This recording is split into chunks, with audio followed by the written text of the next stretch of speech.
Next on BYUSN, what do you want out of a bowl game? Location, opponent, the bowl itself, other?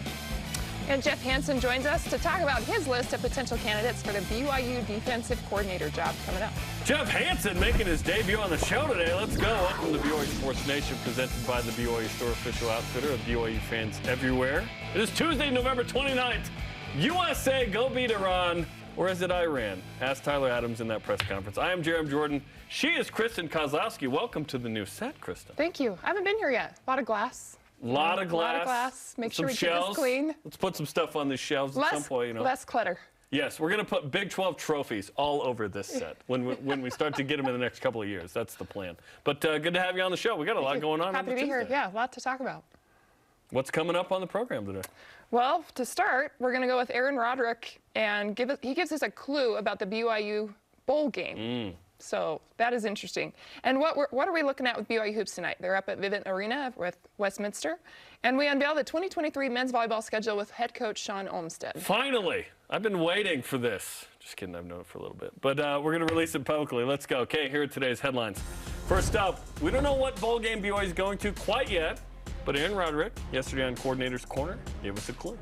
And then men's hoops face off against Most likely we're playing in 3 weeks from Saturday is what I'm hearing. I don't know exactly where or who we're going to play yet, but that's the most likely time. So it's not a ton of time to get better.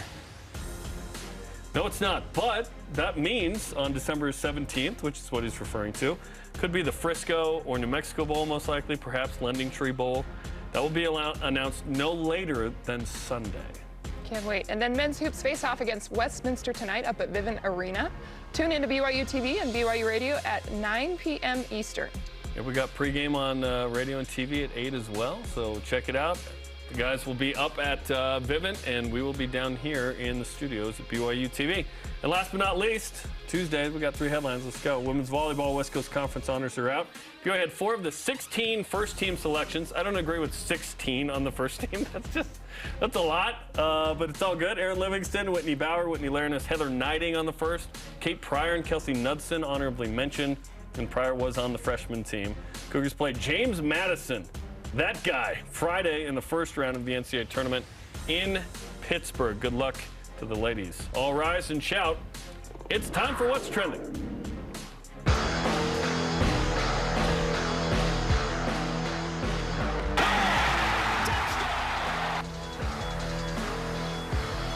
Wide opens Rex.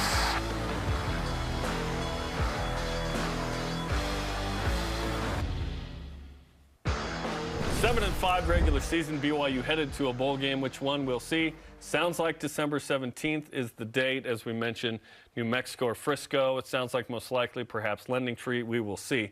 There are many things that come with the bowl game to be desired. Location, opponent, the bowl itself, other. Kristen, what is it for you? What do you want out of a bowl game for BYU? I love the warm weather. So my preference would be the Bahama Bowl, but that's off the table, so we can't go there, right? Basketball was already there last week. They already went there. We already had a chance to go there. If you're a fan, you already had a chance. So I definitely think Texas should be towards the top of the list in terms of location. It'll pull more for BYU in fan base. So Frisco or Armed Forces? Yeah. So I would say the Frisco Bowl, I think, is at the top of the list for me. Okay. But I also think there's 2 things I'm looking for in a bowl. I don't think it matters as much who we play as where we play. I think it matters what we're going to get out as a team. So, number 1, win. We've got to win this game. This is something that I think going towards next year and setting that baseline and what we need to see from this team for fans to continue to believe in the team, for the team to believe in themselves, the coaching staff, maybe they can see what they need in terms of the holes, right? So the second thing would be, what are we missing? What do we need for next season? A good opportunity for players like Jacob Conover to get time out there. Let's see him throw.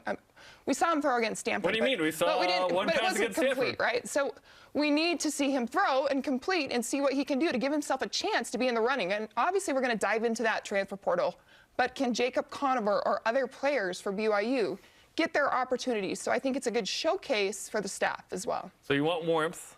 And you want a G5, sounds like? Because if it's P5, could be a more challenging game. Sure. Kansas has been thrown out there. 6-6 season for Kansas. Yeah, it depends. If you're a fan, you want a certain location, which means warmth. You want a fun experience, right? If you're a fan watching, then you probably want matchup. If it's me, I want 8 wins. I just want to win. And honestly, I don't think we're going to see Jacob Conover throw much unless BYU plays somebody that they just destroy. And if that's the case, it's got to be like a mid-level G5. Then it's like a Utah State kind of Wyoming game.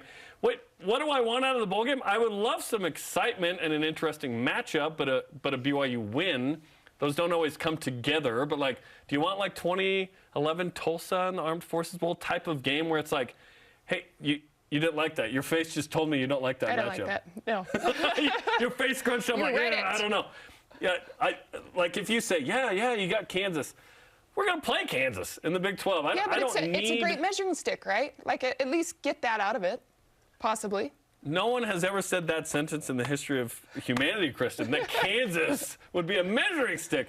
But I see what you're saying in terms of P5 and Big 12. Just Kansas has had a season where they actually made the bowl. I completely agree. They were 4-0, but they went 2-4 or 2-6 the last 8 after hosting game day. So they really struggled after that. But yeah, I just want to see BYU win and just nice send-off for guys we think are leaving, in probably Jaron Hall and Puka Nacua and Blake Freeland, perhaps Clark Barrington, and maybe others that we don't know about.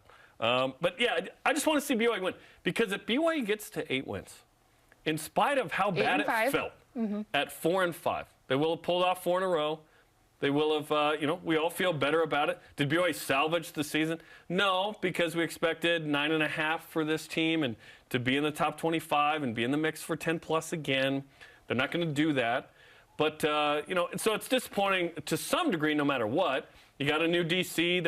It was so bad you had to shake it up. Yep. Whether that's Elisa stepping down or BYU asking him to leave. Unclear, but doesn't really matter. But I would just like to see BYU win. If it's a compelling matchup, great. At this point in Independence Bowls, it's not a big deal what bowl you go to. Because outside the New Year's Six and just a handful of bowls like perhaps Alamo, Holiday, Capital One, and there's probably one other that I'm forgetting, there's not a lot of bowls that really pop. So it's just about what you want. If you want location and or matchup, you go for that. By the way, the Big 12 ties next year so that we're all on the same page here. Sugar, obviously, New Year's Six. And we'll see what the expanded playoff at some point includes, certain bowls. Alamo, Cheez-It, Texas, Liberty, Guaranteed Rate, and Armed Forces / First Responder. There's a flex there for a 7th pick. So, Cheez-It, Texas, Liberty, Guaranteed Rate, those are like the bowls BYU's playing in now. Yeah. It's can you get to an Alamo Bowl type year? That's basically you're the 2nd or 3rd best team in the Big 12. That's the goal for BYU is can you at some point make the Big 12 title game. Is that realistic, though, going in next year? Next year, no, absolutely not. Right. Next year is make a bowl game. So that's my point with Kansas, right? Be able to have, they're lower, but let's at least see where we're at against a Big 12 or be somewhere warmer. Against a mid-tier. Yeah.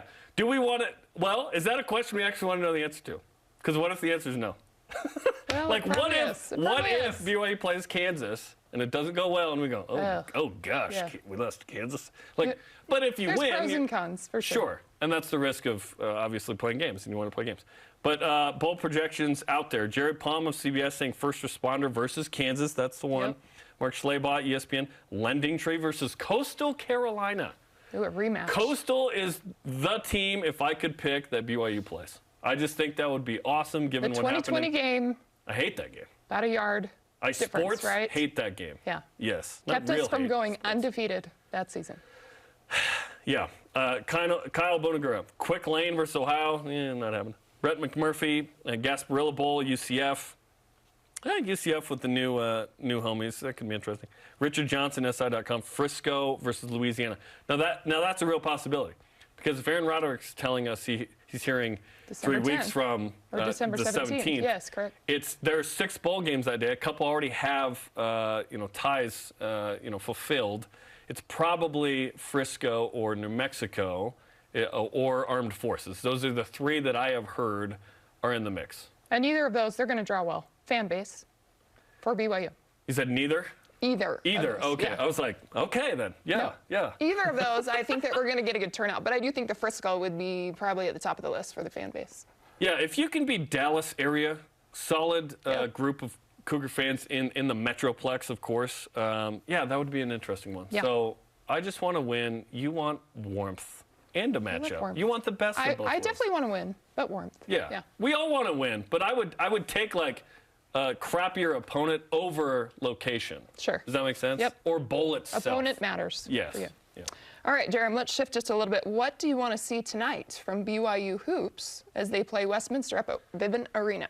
BYU blew out Nichols. It's like a 13-point game. I'd love to see a game where BYU just wins by 20 plus, 30. That would be nice. Westminster's struggling right now, 0-5.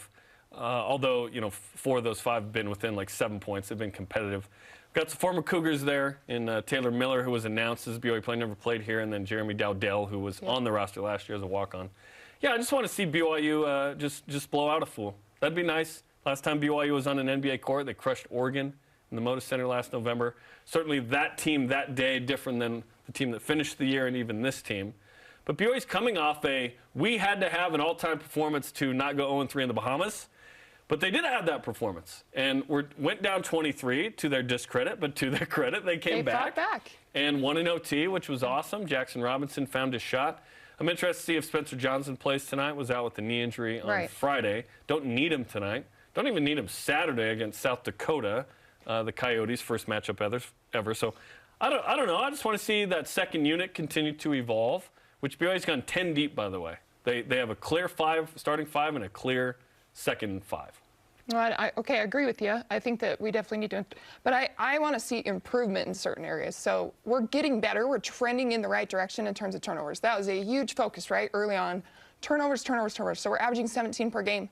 But we've improved the last 3 games, 5 turnovers per game. So we're committing less, 5 less turnovers per game. So I would like to see that I would like to see that they improve that. So we're at 17 a game right now. And then I also want to see, I think, the continued consistency with 3-point shooting.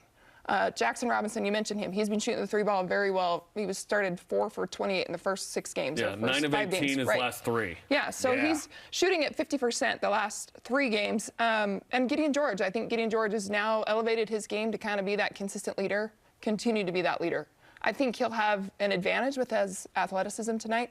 Foose is going to have his hands full a little bit. They do have a good big there that's a 20-9 type player. Yeah, he's awesome. So I think Gideon George will be the player that will step up a little bit. So take care of the ball, shoot the 3 ball well, and Gideon George continue to lead. Yeah, I'm interested to see. Yeah, the consistency is interesting because this team has 4 double-digit scores at the moment. Do you want a guy like? What's your preference as a basketball analyst? Do you want yes, we have that 20-point score and then some good role players, or do you want 4 or 5 that are in double figs? Because that's what BYU is right now. Well, I don't think you have that, on this team, and you won't. You don't have a 20-point score. No, and you won't. The balance will be key for this team. Yeah.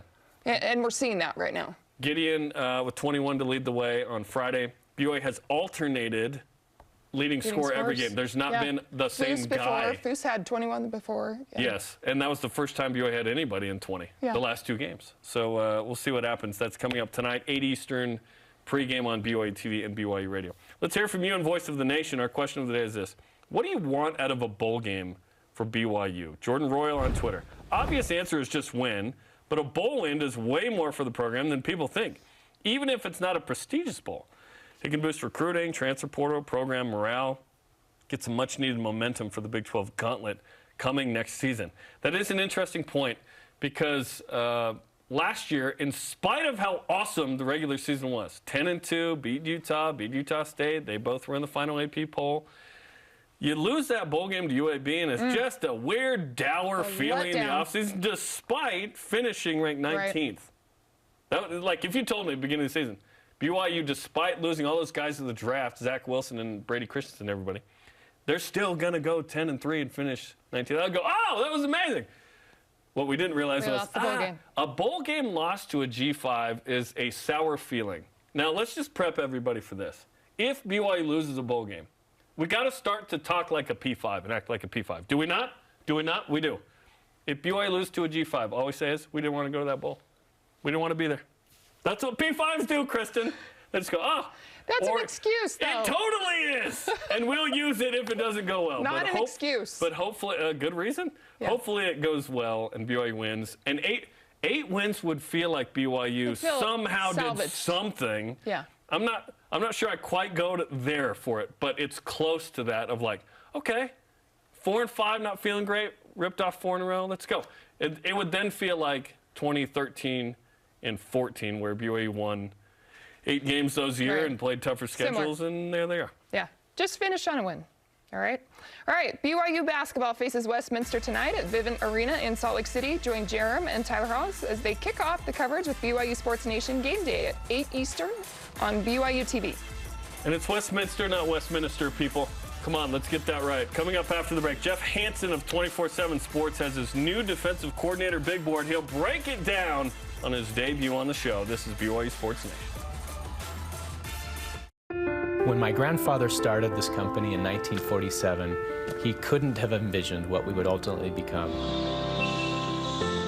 We realized that our value to our customers is that we will be there day after day, year after year, doing whatever we need to find solutions to the challenges that they face. We are committed to be honestly better in all that we do, in every opportunity that we have to serve our customers.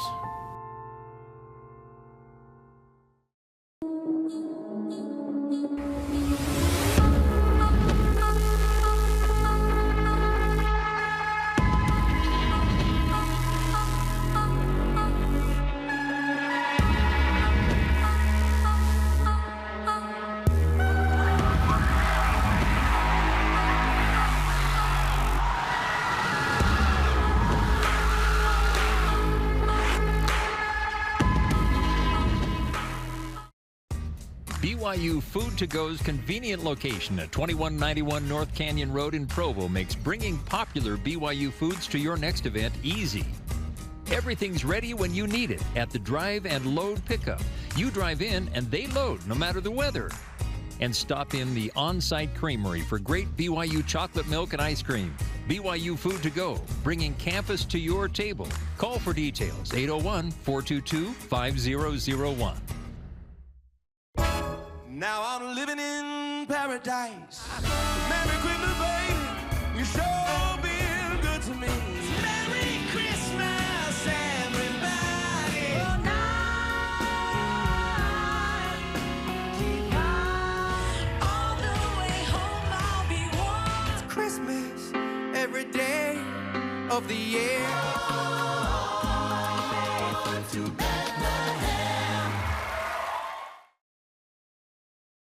Welcome back to Studio B. Jarom Jordan alongside Kristen Kozlowski on this Tuesday on BYU Sports Nation. Great to have you with us.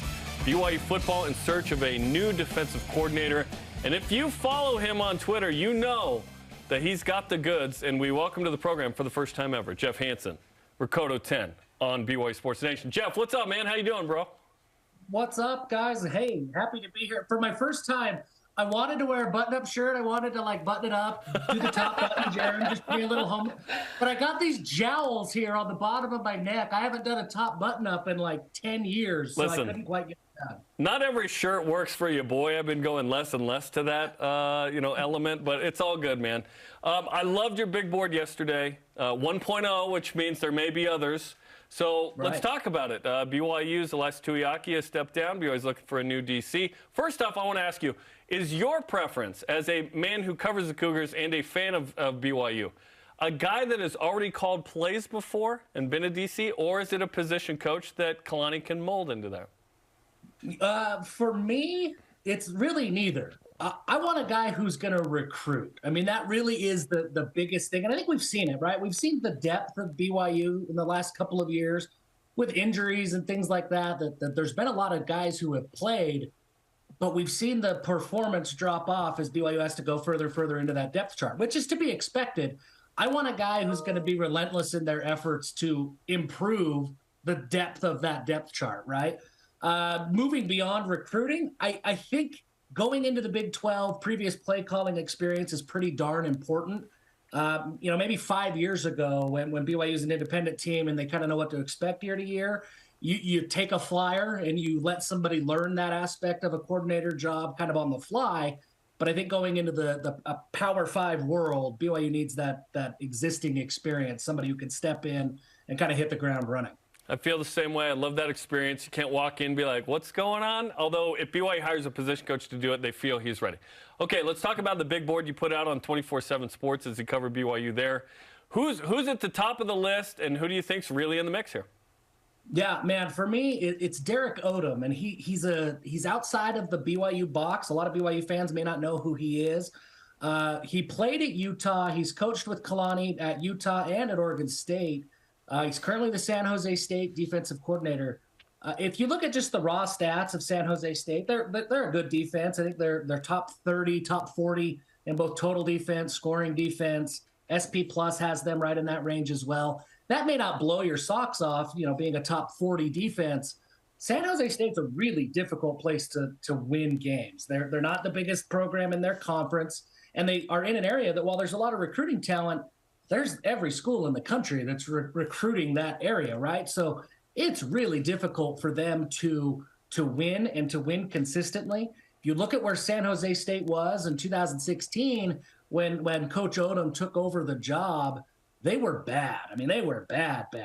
And for him to consistently get the results that he's got over the last 3 or 4 years at San Jose State, man, that's really impressive to me. And I think that with better resources, better access to talent, Coach Odom, man, I mean, I think the sky's the limit for him. He's right at the top of my list. Well, Jeff, another name that was on your list that stuck out to me, a familiar name, and Jason Kafusi, one that is working with the defensive line in Arizona. What other boxes would he check as maybe a positional coach coming in for BYU? Yeah, Jason Kafusi. I mean, first he checks the Kafusi box, right? I mean, that's an important box for BYU.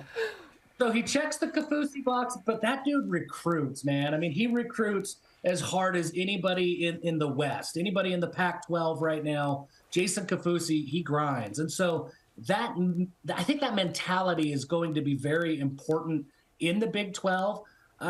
If you think back to when Bronco Mendenhall left BYU, went to Virginia, one of the things his coaching staff talked about in Virginia was, holy cow, recruiting's a lot more competitive in this Power 5 world than we thought it was. I think BYU is going to have that same kind of awakening in the next couple of years. And so Jason Kafusi, with all of his experience at Arizona, at UCLA, at Utah, I think he knows what to do on the recruiting trail, and he would bring that effort. He's connected to just about every state, every high school, everybody. He would do really well. If you're gonna say that the play calling isn't your most important box, Jason Kafusi is a really good name to look at. Who else is on your list that you put out on 24/7 Sports? Yeah, I really like Frank Maile up at Boise State. He's just done so many good things at Utah State, really. I mean, he's been part of the resurgence of Boise State this year. But at Utah State, he just did a little bit of everything, right? I mean, he started as a position coach. He was a co-defensive coordinator. He ended up being the interim head coach, kind of got a raw deal over there at Utah State when Gary Anderson got the job. But Frank Maile has the respect of his players. He has the respect of just about every high school coach I've ever talked to here locally. Frank Maile would be an absolute home run for BYU. The other name that's kind of off the radar a little bit is Kaiko Malloy at UCLA. He's just a position coach right now. He's on the the outside linebackers at UCLA. But he was the defensive coordinator at Washington a couple of years ago. Actually, I think just last year was his last year at Washington. And he led some pretty darn good defenses for the Huskies. He was not retained by their new coaching staff, which happens, right? I mean, a new coaching staff comes in and new head coach comes in and brings in his own guys. So Malloy kind of got the short end of the stick. And even though he had performed, he was out of a job. He's a proven coordinator. He's connected. He's also familiar with Utah State. He coached Utah State early in his career, so he knows the local recruiting areas. Kaiko Malloy, he'd be really, really good. I really like him as kind of a name that not very many people are talking about, but there's connections there with Kalani Sitake and this coaching staff. Another familiar name that I wanted to point out, I think BYU fans know Kelly Poppinga, who's up at Boise State, and you mentioned him on your list as well. He worked with Fred Warner, Kyle Van Noy, has some great ties to BYU. Is it important for BYU to find someone with ties to the school or just start fresh, somebody outside the box? That's a really good question. And I think if this were a head coach, absolutely you want to have those ties. That institutional knowledge of BYU is a very, very important aspect for a coach. I think at the coordinator level, as long as Kalani is there and he kind of knows the ins and outs of BYU, it's maybe less important. Still important. But what really holds weight, and the reason why a Kelly Poppinga might be there, is coaches hire guys that they trust, right? Coaches hire guys that they know. A lot of people like to say, it's like, oh, you're only hiring your friends. Well, yeah, you hire people that you trust, and if they happen to be your friends, that's what happens, right? And so Kelly Poppinga, a lot of people at BYU were going to trust Coach Poppinga. Kalani certainly has a relationship, knows Coach Poppinga. There would be an element of trust that you already have, right? That's kind of built in on day one if Kelly Poppinga were to come in. And I think that would help Kalani, feel comfortable saying, hey, Coach Poppinga, take the defense. It's yours. I got to go do other things for this team. That level of trust is important in helping a coach assimilate quickly and helping Kalani get back to his head coaching duties and not defensive coordinator duties. Yeah, and sometimes you have Jeff Grimes, who's kind of off the board, has been here before, but he comes back. He's not a member of the Church of Jesus Christ of Latter-day Saints. That's not a thing you have to have as the head coach, right? We believe. Or you could have familiar names, as Kristen mentioned in Kelly Poppinga. You put Justin Enna, former BYU linebacker, was a DC at Utah State, is at San Diego State. Shawn Nua is an interesting name as well. Really high-profile coach at Michigan and now USC. He's been at Navy before. He hasn't been a DC, but he is a rising guy in the ranks as well. I think Cougar fans would enjoy a familiar name with those guys as well, potentially. Yeah, I think so for sure. And Shawn Nua, for me, a recruiting guy, Shawn Nua, man, he's right at the top of the list as well. It really comes down to, Jarom, kind of like you asked at the beginning, right, is how important is previous play calling experience. And for Coach Nua, being at Michigan, especially where he coached with Doc Brown for so long, Don Brown. Marty! I don't know. I don't know how much play calling experience he has. I think he certainly could figure it out. He certainly could do it. But like I say, I do think that Kalani wants some of that previous experience. So I don't know that Nua's at the top of my list right now. But if Nua were to get this job, BYU fans would love him, and he would do really good things. He might need a year or two to get comfortable, but he would do really good things if he had that time. Along with the list, you also mentioned that BYU should move quickly. Why should they be moving quickly? Aside from the bowl game coming up, why is it so important they find someone sooner rather than later? Yeah, so the early signing period, I believe, is December 18th this year. So that's the high school recruiting, junior college recruiting. Kids can start to sign at that point. But the transfer portal window, that's kind of a new thing this year. It opens up the first week of December where existing players on your existing roster can now enter their names to the transfer portal. Right now, the only people who can enter the transfer portal officially are grad transfers, FCS transfers, and then schools that have already lost their head coach. Players from those teams can enter the transfer portal. Once that window opens for everybody, it's going to be like transfer portal bonanza, and people just start going into the portal like crazy. NIL has changed the game. The transfer rules where you're immediately eligible once, that's changed the game. And so for BYU, not only do you have to recruit the high school ranks, you've got to recruit your current roster as well. So far, the Cougars have been pretty lucky in the transfer portal world that they haven't been impacted by transfers out so much. Everybody else in the country is, fighting to keep their rosters intact every December. And I think this year, BYU is going to have to fight a little bit harder than they've had to. And they're going to want a defensive coordinator and a coaching staff as close to fully staffed as they can get to help them with that fight. Amen. You got to do it in the next, honestly, like 2 weeks. That way you give yourself a week defensively to say, hey, yeah, sign here. I'm the guy. If I'm a high school player, I don't know who the DC is. I want to know who that guy is. And then BYU has guys like Cody Epps. Listen, if I'm USC, I want Cody Epps. I love what I've seen when he's been healthy, but he loves the culture here, loves BYU. So BYU's got to re-recruit all its own guys, like you said.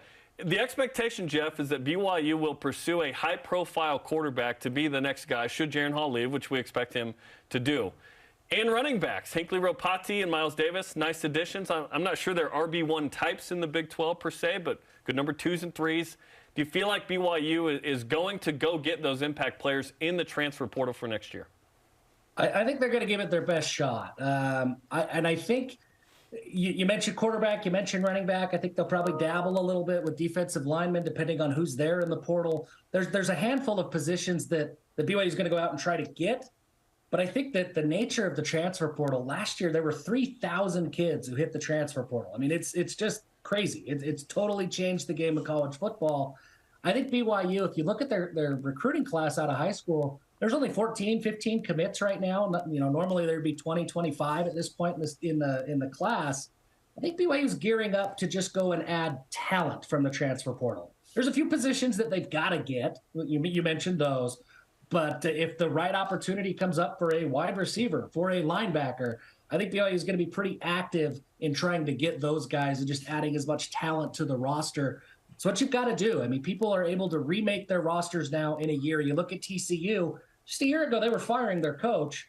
They had a bunch of transfers. They get a new coach. A bunch of people leave. They keep a couple of key players like Max Duggan at quarterback, and all of a sudden, TCU is a playoff contender, right? I mean, that's how quickly things can turn around now due to the transfer portal. So for BYU, you don't have to wait 3-4 years for missionaries to come and all that stuff. You can go attack the portal hard, and it looks like BYU's kind of prepping themselves to do so. Well, Jeff, we appreciate the time. Great insight into the big board with the DCs and whatnot. How can people follow your stuff? Yeah, follow me on Twitter at Rakutu10 and givemhellbrigham.com. We're doing something really cool I want to talk about real quick. This December, it's cold outside, right? We're doing a coat drive and a blanket drive for the Salt Lake City Rescue Mission right now. So givemhellbrigham.com. Check us out. You'll get the details there. Help us give some people some warmth this Christmas season. Give them coats, give them blankets, things like that. Jeff, you've joined Connor Pay in dropping biblical bombs here on BYU TV. We appreciate the time, man. Thanks. Love it. Thanks, Jeff. Thanks, guys. All right, tonight on the season finale of After Further Review, we break down the Stanford game film and talk more about the exit of defensive coordinator Elisa Tuaki. Join Dave, Blaine, David tonight at 7 Eastern on the BYU TV app. It's the season finale. Should be a good one. And coming up, how much honesty is required in sports? The curious case of Ronaldo from yesterday in the World Cup. This is BYU Sports Nation. BYU Sports Nation is presented by the BYU Store, official outfitter of BYU fans everywhere.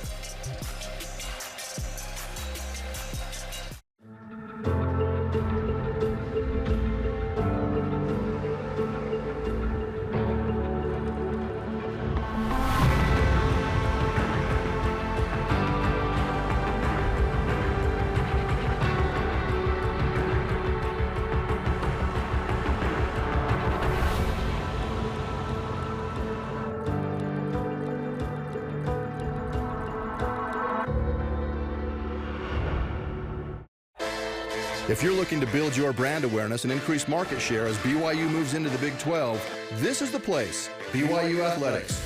We can provide the tools you need to make sure your company is seen and heard. BYU Athletics is where you can align your products and services with loyal fans that cheer for our Cougars. And they can also help your business win. Learn more about what a partnership with BYU Athletics and your company will look like. After all, this is the place. Email sponsorship at byu.edu today. Dexter & Dexter is a full-service law firm offering a wide range of legal services. Since 1995, we have helped more than 20,000 Utahns both to navigate life's challenges and to make the most of life's opportunities. From auto accidents to criminal defense, and from bankruptcy to family law, we are passionate about shouldering your burdens. To learn more about scheduling a no-obligation consultation, visit dexterlaw.com.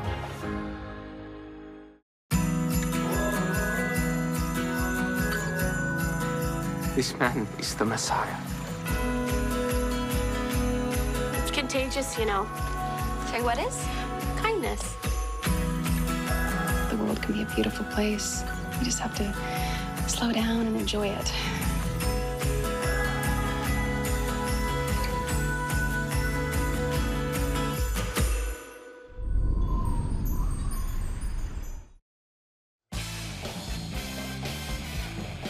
This is BYU Sports Nation. To interact with the show and get great content throughout the day, follow us on social media platforms on Facebook, Twitter, Instagram, YouTube, and TikTok. What's up? She is Kristen. I'm Jarom. Let's whip it. Cougar Whip Round is presented by Maersk, your e-commerce logistics shipping partner.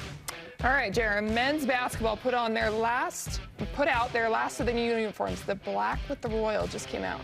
Did you like the football black or the men's basketball black? I like the men's basketball one a little more. I do love a good black uniform. BYU wore this historically in the pit at Albuquerque. New Mexico won a huge game late in the 90s, I believe 98, snapping like this 40-game win streak or something, 50 of New Mexico. Always good vibes from these uniforms. What do you prefer? For sure. I like the football. I think You like football more. I like the football more. I think in how it was revealed. You know, the UFC and how they made this whole big deal about it and how Vegas it looked. Yeah. Puka Nakua's Against Notre Dame. Dana White. So I would pick football in this Okay, football it is. They wore them against Notre Dame. Didn't get a win that day, so I don't have the same good vibes that I do with basketball, but all good. Fred Warner is going to make the Pro Bowl, currently 9th in voting. Well, we hope he makes the Pro Bowl. He's one of the best linebackers, right? Should he be a top 5 vote getter when the voting's done? He tweeted that he wants some help here. Needs help. He needs help. Please make me my second Pro Bowl. Now, here's the thing. The Pro Bowl are like politics. It's just voting. It's not merit-based. And fans account for 1/3 of the process. Oh, it's just 1/3. Okay. 1/3. There we go. I researched that before, just so I knew. Because all pro really tells you who's good. Yeah. Pro Bowl's whatever. Like Vince Young was a Pro Bowler at one point. I was like, wait, so just anybody goes? Like Vince was good, but he wasn't like real good to great. You know what I mean? Yeah. So he should be in the Pro Bowl regardless of the vote. Cougar Nation matters. 1/3 of the vote. They should jimmer the vote. Yeah. Yeah, a third part, if you will. Absolutely. I agree. So I think he's up there. All right, WCC postseason honors for the BYU women's volleyball team just came out. Did the conference get it right?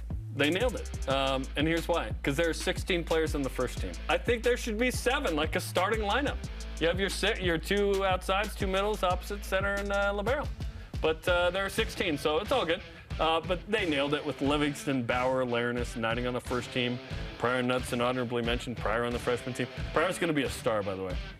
Fantastic. Livingston really rose to the occasion this year, playing 6 rotations.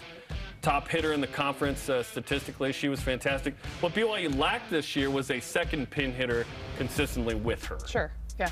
I would agree. I think BYU got what they needed to. I mean, San Diego almost swept everything. They almost took home everything harbor-wise. You know, WCC Coach of the Year, WCC Player of the Year. 18-0 for the Toreros in conference play, so I think that was deserved. But for BYU, I think it was. And that's what BYU typically does. Yes. That's what occasionally you go, oh, that's what it's like to be on the other end of this? That's tough. There we go. That's tough. Where will you be watching the United States play around in soccer today in the World Cup? Let's see. That's at 12. I think we said 12 p.m. today. No. Will you make it home by then through the snow? I may be driving. Yeah. Yeah. You might still be at Point of the Mountain. I won't be watching. I will be driving safely home. So, replays. You'll be listening on your phone.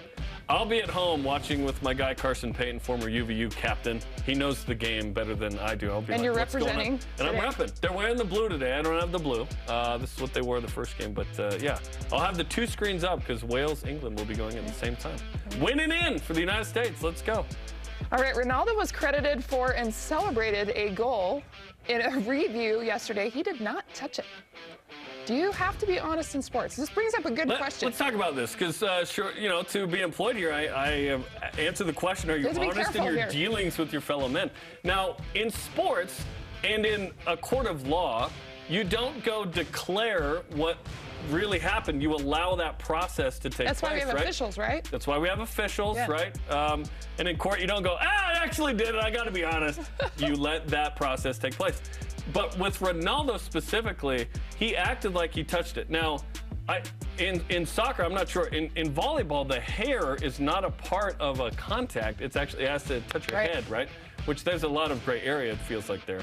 But yeah, to a certain degree, I'm not saying you're dishonest in sports, but not saying anything omissively to me is not dishonest. Does that make sense? You're not volunteering yourself that, yes, I did hit it out of bounds.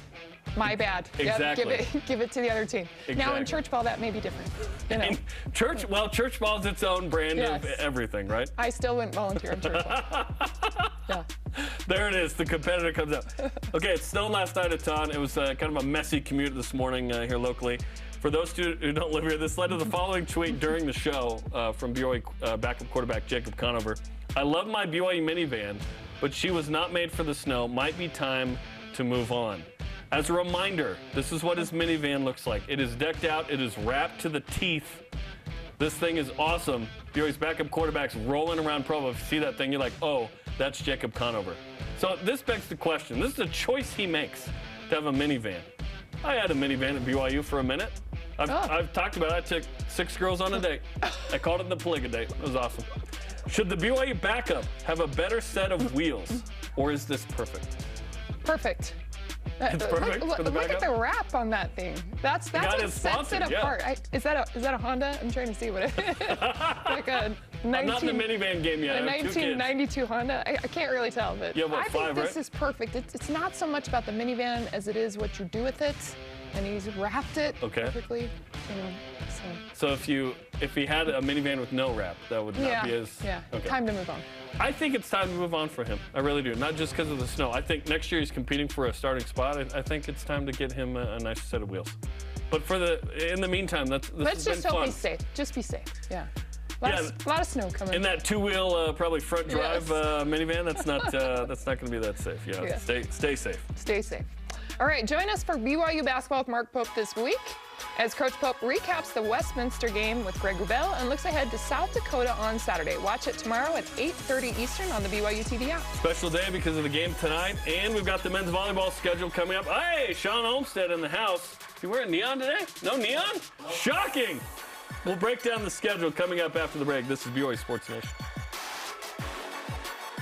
This portion of BYU Sports Nation is presented by Maersk, your e-commerce logistics shipping partner. Accidents don't just happen 9 to 5. They happen when you least expect them. The team at Siegfried & Jensen is here for you 24/7. Nights, weekends, every day, every hour. Really here for you. No matter when you call us, you'll speak to a real person and have access to the same expertise and personal attention as always, and get the legal help you need when you need it. Nights, weekends, every day, every hour, 24/7. Learn more at siegfriedandjensen.com. Tim Daly Ford in Spanish Fork sells Ford vehicles including the F-150, the pickup designed for work and play. Tim Daly Ford maintains a large inventory, providing more choices for selecting an F-150 with the power and engineering to carry and tow heavy loads. The F-150's design offers comfort, safety, and a range of options to choose from. Think Ford, think Tim Daly Ford in Spanish Fork. Trio Orem Senior Living believes in empowering seniors to live life to the fullest. We help eliminate stress out of daily life when you live at Trio. Less time focusing on housework means you can socialize at one of our many events, with safety in mind, of course. And did we mention our spacious apartments with modern amenities? Learn more about setting up a private tour at trioorem.com. I was 4 years old when I left Zambia. My dad was born in Sheila, in the south of Italy. My mom is from Slovakia.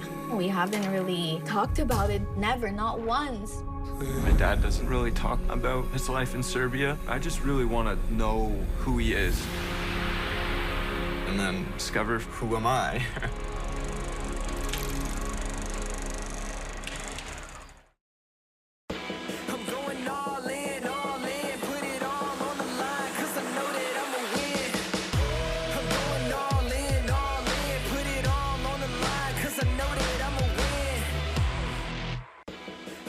Men's volleyball season coming up in January. Why are we talking men's volleyball? Because it's BYU and I'm involved, so I want to talk volleyball. Kristen loves volleyball. Let's go. Love volleyball. The 2023 schedule is out. Let's walk you through it, and then we'll chat with BYU head coach Shawn Olmstead and break it down.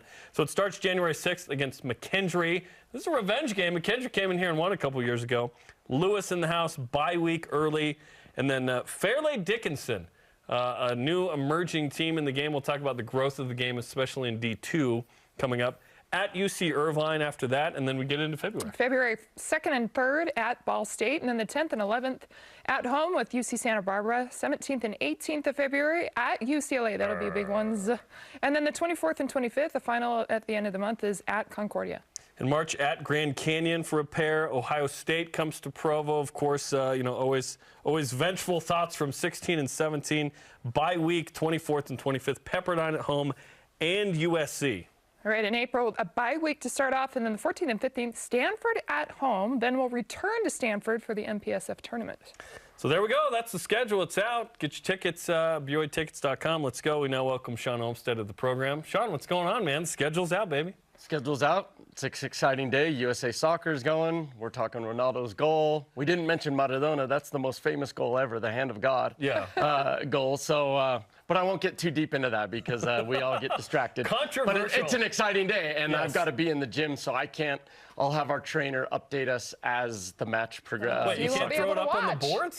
We could, but we have a few. We have limited amount of practice time remaining, and so we're going to stay focused. We get to scrimmage this weekend. We're going to head down to Vegas.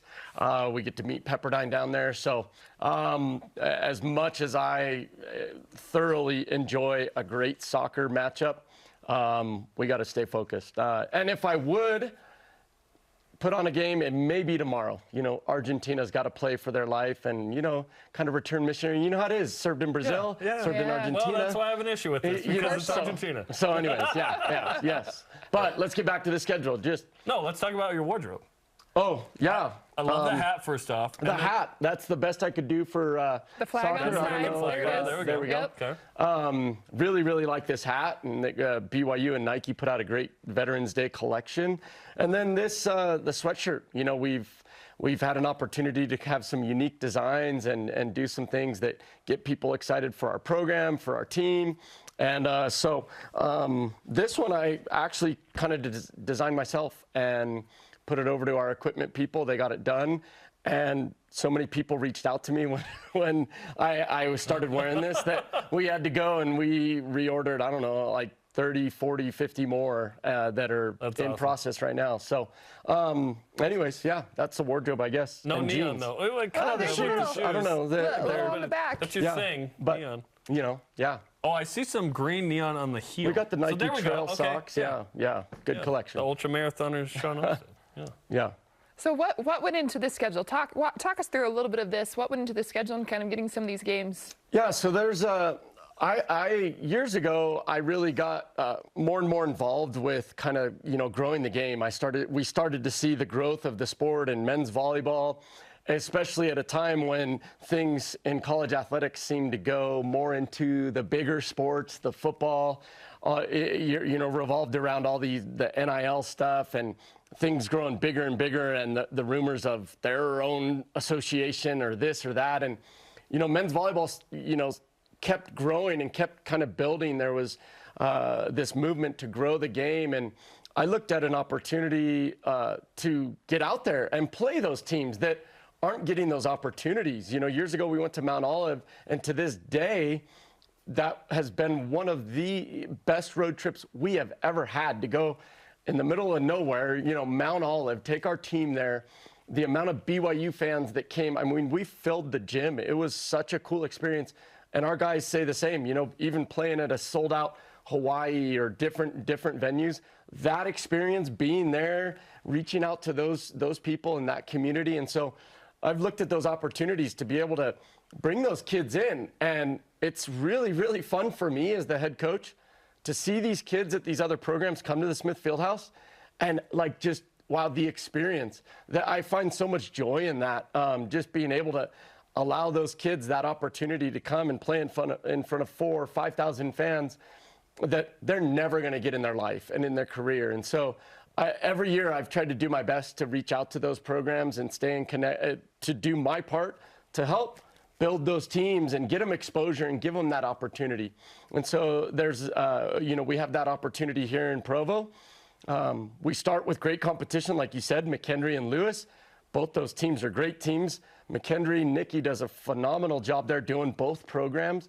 And she coaches the men and the women. Men and the women, you know, just full time.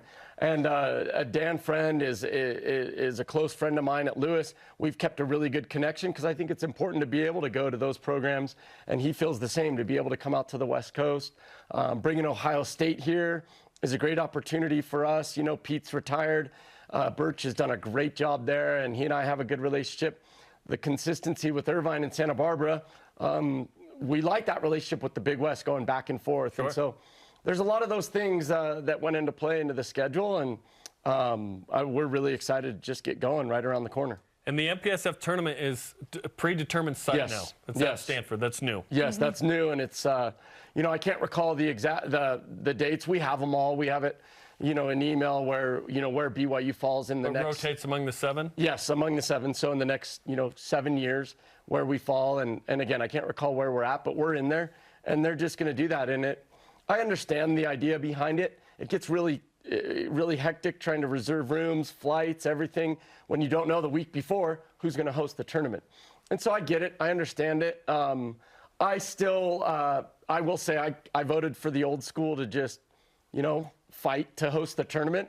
But I understand the logic behind all the other coaches voting that way, being able to plan things and just allow that to take care of itself. And also the support staff at those institutions prepare to make it a great event. So I get it.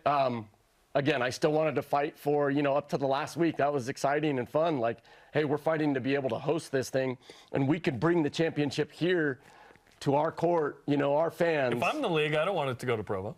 You know what I mean? No, I understand BYU's that. probably going to win it. No, I understand that, but I mean, it's available for everybody. Everyone's out there battling for it, But again, I think with COVID, when that became, you recall that year when nobody was willing to host it except us. Yeah. That's where I think the idea started to go, hey, this was a lot easier when we knew months ahead, if not a year ahead, that this event was coming here.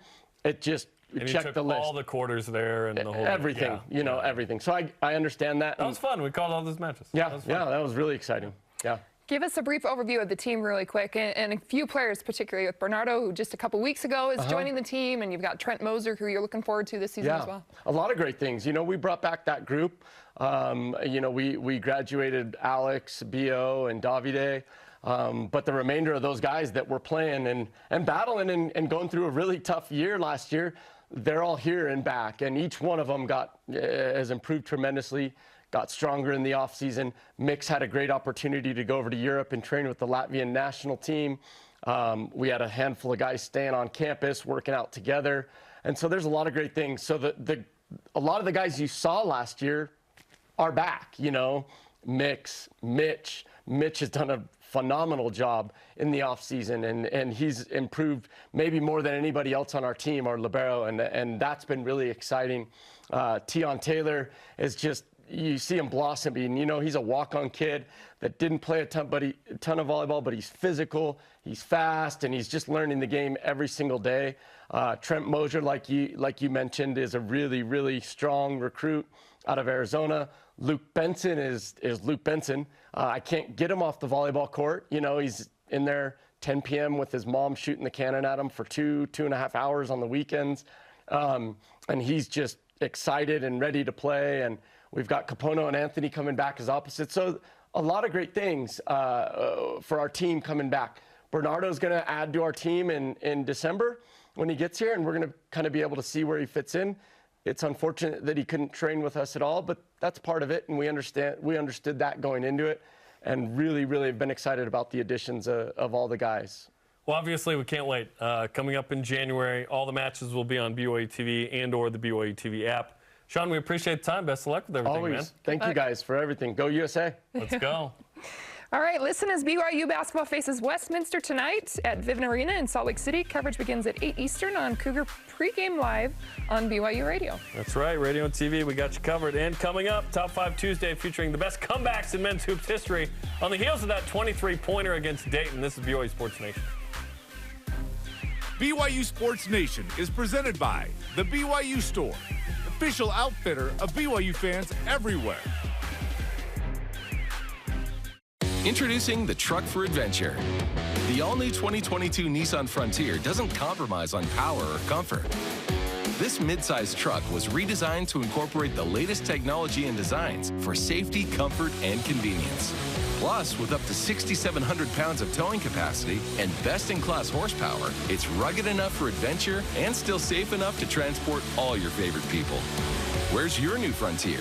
You'll find it at Tim Dowling Nissan Southtown and South Jordan.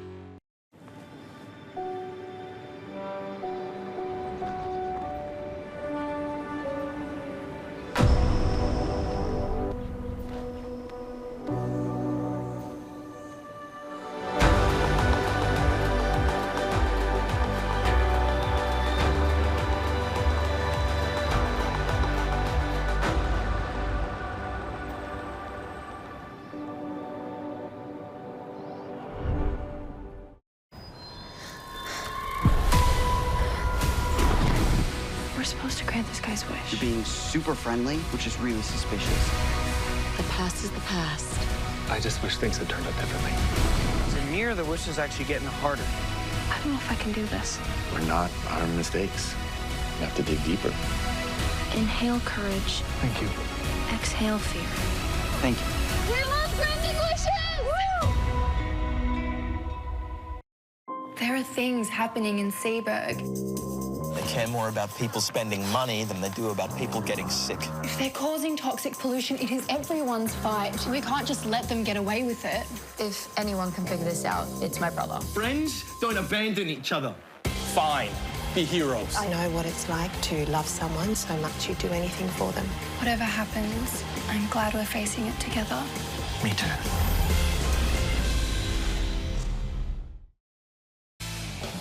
This portion of BYU Sports Nation is presented by Mountain America, the official credit union of BYU Athletics. Welcome back to the program. Top 5 Tuesday time after the 23-point comeback against Dayton. Top 5 men's hoops comebacks. Number 5. Well, number 5, we have BYU's win over Iona in 2012 NCAA tournament. BYU was down 25 points in the first half, but the Cougs would keep Iona to only 10 second-half points and would eventually take the lead, ending the game 78-72. This game would mark the biggest comeback in NCAA tournament since 2001. Wow, how is this number 5 and not higher? Number 4, 2014 against St. Mary's. Cougars down by as many as 14 on the road. Nate Austin's late putback gave BYU the lead. 60-57 win on the road in Moraga. In third is the most recent BYU men's basketball win over Dayton in the battle for Atlantis. With 6 minutes left in the first half, BYU was down 23 points, 32-9. However, the Cougars outscored the Flyers 40-24 in the second half and took the game to overtime. In OT, BYU outscored the Flyers by 4, winning 79-75. Number 2, 2002 versus Utah, senior day for Matt Montague and Eric Nielsen. Cougars trailed by as many as 21. They come back to win it late in the game. Eric Nielsen, an 8-foot jumper, gave BYU its first lead. They beat the Utes 63-61. All right, at number 1, the Cougars win over the number-ranked Zags in their 2017 regular season finale. Gonzaga took an early 18-2 lead at the 14-26 mark. BYU took a 1-point lead with just under 9 minutes to play, and eventually BYU would hold on to win 79-71. This was the first win in program history over a number 1 ranked team. It would be good enough to lead the whole time and win, let alone be down by that. Jeez, those are the top 5 men's hoops comebacks ever. Our question of the day, what do you want out of the bowl game for BYU? Our elite voice of the day is presented by PAX, Healthcare Elevated. Clyde Livingston on Twitter, a win so we can play another Pac-12 team? Ha! Nice, Clyde. Today's Rise and Shoutouts presented by Mountain America, the official credit union of BYU Athletics. Gideon George getting engaged, congratulations. And Taysom and Emily Hill expecting their second child. That's awesome. Our thanks to today's guests, Jeff Hansen and Shawn Olmstead. The conversation continues 24/7 on Twitter, Instagram, and Facebook. And this is, and all of our shows are on demand at BYUSN.com. Sorry to Dennis Pitta. We ran out of time for Kristen. I'm Jarom. Shout out to Chelsea Goodman. We'll see you tonight for the season finale of AFR. And men's hoops against Westminster. Go Cougs!